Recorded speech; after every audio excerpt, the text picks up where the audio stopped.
अस्सलाम वालेकुम नाजरीन। मैं हूं मती रहमान और आप देख रहे हैं मेरा यूट्यूब चैनल। नाजरीन, इस चैनल पर इंशाअल्लाह दुनिया के ममालिक में होने वाले तारीख़ी वाक़यात पर बात की जाएगी। सबसे पहले आज हम तारीख़ अफ़गानिस्तान कैसे बना और उसकी तारीख़ी हैसियत क्या है और उसमें होने वाले तारीख़ी वाक़यात पर बात करूँगा। अफ़गानिस्तान दुनिया के नक्शे पर 1838 में वजूद में आया। इससे पहले दुनिया के नक्शे पर इस नाम का कोई मुल्क नहीं था। नाज़रीन, ये ऐसा मुल्क है जिस पर मुख्तलिफ़ अदवार में मुख्तलिफ़ अक़वाम ने हुकूमत करने की कोशिश की, लेकिन उनका ज़्यादातर राज यहाँ पे कायम न रह सका और वो यहाँ से चलती बनी। शायद इसके आबो हवा है या इसकी मौसमी शिद्दत का मसला है कि यहाँ पर बसने वाले बशिंदे बहुत ज़्यादा जंगजू और लड़ाका किस्म के हैं, और दूसरी बात यह है कि उनका अपनी तहज़ीब के साथ बहुत ज़्यादा लगाव है। दुनिया में तकरीबन जितने ममालिक हैं उन्होंने आपस में जब लेन देन शुरू किया तो उनमें से अक्सर ममालिक ने दूसरों की तहज़ीबों को अपनाना भी शुरू कर दिया, जिससे उनकी तहज़ीबें मिक्सअप हो गई। लेकिन अफ़गानिस्तान एक ऐसा मुल्क है जिसने अपनी तहज़ीब को अभी तक संभाल के रखा हुआ है। अभी तक उनमें पुरानी तहज़ीब चलती आ रही है। यही वजह है कि ये लोग आज भी कबाइल में बटे हुए हैं और इनके कबायली रूल्स और कवानीन हैं जिन पर ये अमल दरामद करते हैं।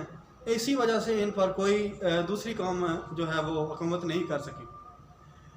और दूसरी बात यह है कि इन लोगों के दरमियान इतनी इत्तेफाक और मोहब्बत है कि जब भी कोई दूसरी कौम बाहर से आकर इस पर हमला आवर होती है तो ये मुत्तहिद हो जाते हैं और उसका मुंह तोड़ जवाब देते हैं।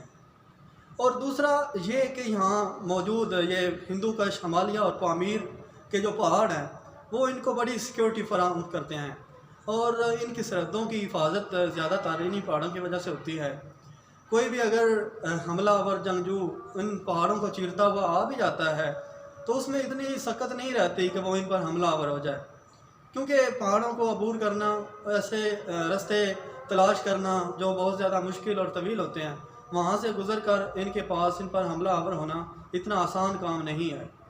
और दूसरी बात यह है कि ये लोग कबाइल में बटे हुए हैं और इनके कबाइल के जब भी सरदार कोई हुक्म जारी करता है तो ये उसकी हुक्म अदुली नहीं कर सकते, उस पर उसके हुक्म पर उन्होंने लब्बैक कहना होता है। सो यही वजह है कि ये लोग आज भी अपनी पुरानी तहज़ीब को ज़िंदा रखे हुए हैं। और 21वीं सदी में जो कि टेक्नोलॉजी का दौर है, हर मुल्क और हर कौम को उसने तब्दील करके रख दिया, एक इनकलाब आया है। लेकिन ये 21वीं सदी टेक्नोलॉजी की सदी भी इनका कुछ नहीं बिगाड़ सकी, ये वैसे के वैसे ही रहे। यहाँ पे अगर बात की जाए कि इनको अफ़गानी क्यों कहा जाता है और अफ़गानी का नाम इनको कहाँ से मिला, तो जमालुद्दीन अफ़गानी कहा करते थे कि इनको अफ़गानी का लक़ब अफ़गानी ईरानियों ने दिया था। वो इसकी वजह यह बताते हैं कि जब बादशाह बख़त नसर ने इन पर हमला किया और इन पर जुल्म व सितम के पहाड़ तोड़ डाले तो उस वजह से ये आहो फगां करते थे, और उसी आहो फगां की वजह से ईरानियों ने इनको अफ़गानी कहना शुरू कर दिया। नाज़रीन, जब बरतानिया ने हिंदुस्तान पर कब्ज़ा किया तो वो इस अफ़गानिस्तान को भी हिंदुस्तान का एक हिस्सा समझते थे, लेकिन उन्हें नहीं मालूम था कि ये जंगजू कौम है, ये किसी को अपने सामने टिकने नहीं देती। चनाचे उन्होंने मलका बरतानिया के तहत जब हुकूमत बनी तो उनके अंग्रेज़ जो फ़ौज थी उन्होंने इस पर हमला करने की कोशिश की। जब भी वो इस पर हमला आवर होते, इस पर कब्ज़ा करते, नतीजा आखिरकार पिस्पाई निकलता और वो शिकस्त खाकर यहाँ से चलते बनते। बहरहाल बात यह है कि आखिरकार अंग्रेज़ों ने मजबूर होकर ये फ़ैसला किया कि इसको एक अलग मुल्क का दर्जा दिया जाए, और यही हुआ। 1899 में सर हेनरी ड्यूरन की सरबराही में एक काफ़िला बरतानवी हुकूमत ने यहाँ पे भेजा। अफ़गानिस्तान में ये काफ़िला आता है और इनकी सरहद का तयन करता है, जो कि बरतानवी हिंद जो उस वक्त बरतानिया की हुकूमत थी हिंदुस्तान पे, उसके दरमियान और अफ़गानिस्तान के दरमियान एक सरहद कायम करता है। यहाँ की मुदाखलत की बात करें तो यहाँ की मुदाखलत यहाँ पर بیرونی مداخلت کافی زیادہ ہوئی ہے اس ملک میں۔ اس میں بہت سی لوگوں نے، بہت سی اقوام نے قبضے کی کوشش کی، اپنا تسلط جمانے کی کوشش کی تاکہ وہ اس پر اپنا راج قائم کر سکیں۔ کسی بھی ملک پر حکومت کرنے کا جو نظریہ ہوتا ہے وہ بھی کسی بنیاد پر قائم ہوتا ہے۔ اس پر حملہ کرنے کی یا حکومت کرنے کی خواہش کیوں ہے؟ اس کی وجہ یہ ہے کہ یہاں پر جو جغرافیائی لحاظ سے یہاں پر بہت زیادہ اہمیت ہے اس ملک کو، کیونکہ یہاں پر پہاڑ ہیں اور پہاڑوں میں معدنیات اور منرلز، گیس نکلتی ہے، کوئلہ نکلتا ہے، تیل نکلتا ہے، جو بھی یہاں سے منرلز حاصل ہوتی ہیں اس کی بڑی اہمیت ہے۔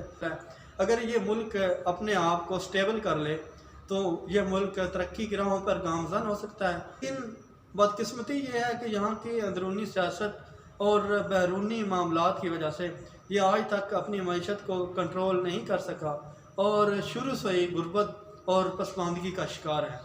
ناظرین، یہ تھا آج کا اس کا تھوڑا سا تعارف۔ اس کے بعد انشاءاللہ اگلے ایپیسوڈز میں اس کی مزید تاریخ اور اس میں ہونے والے واقعات پر ڈسکس کیا جائے گا، جس طرح اسامہ بن لادن کا یہاں پہ کیا کردار ہے، طالبان یہاں پہ کب آئے اور ان کی تاریخی حیثیت سے کیا یہاں پہ اہمیت ہے اور وہ کیوں یہاں پہ آئے اور کیا کیا واقعات ہوئے، اور کئی لوگوں کے واقعات جو کہ تاریخی اہمیت کے حامل ہیں۔